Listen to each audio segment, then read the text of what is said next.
Són el pulmó verd i joia ecològica dins del Parc Fluvial del Túria. En l'actualitat és un poble industrial amb uns accessos i unes comunicacions envejables. La seva proximitat a l'aeroport, el metro i l'autovia Madrid han fet que l'ONU, mitjançant l'estat espanyol, hagi triat aquest per la instal·lació de la base de comunicacions. Però a Quart de Poblet encara podem gaudir d'espais i llocs que val la pena contemplar. Dins el poble vell, l'església parroquial del segle XVIII i enfront d'aquesta la cisterna àrab del segle VII. L'avinguda de Sant Onofre, senya d'identitat del poble i lloc centenari de trobada dels quarters i quarteres.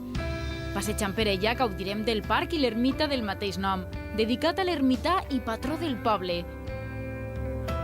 Socialment, Quart és un poble que té gran participació ciutadana i és molt respectuós amb els seus costums i festes, com la passejada de Sant Onofre i les desfilades de moros i cristians. Però si alguna cosa respira Quart és música, i d'aquesta afició naix la Societat Artístico-Musical La Unió de Quart de Poblet. La Unió es va constituir el 25 de febrer de 1991 per una xicoteta colla de músics familiars i amics.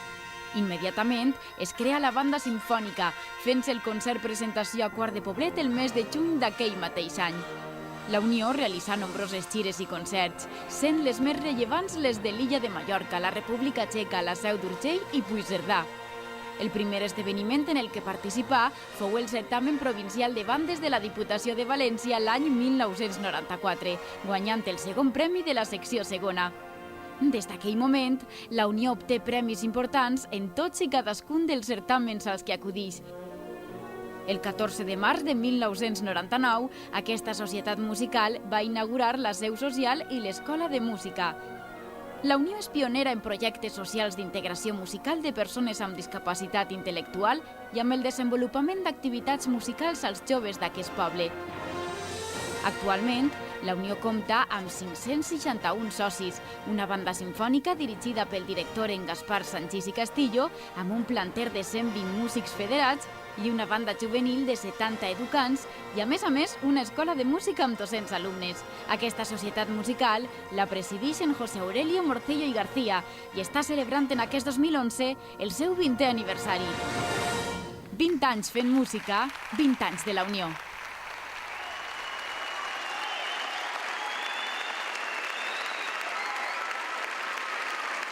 Interpretarà Pasdoble de presentació, Traner, de Rafael Talents Pelló, obra obligada, El té en el record, de Jaime Francisco Ripoll, obra lliure, Tirant lo blanc, en segon i quart temps, de Ramon Pastor.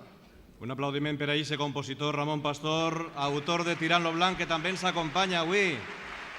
Enhorabona, mestre. Vinga, a redonir aquest 20 aniversari. Donem la benvinguda al director, el mestre Gaspar Sanchís Castillo.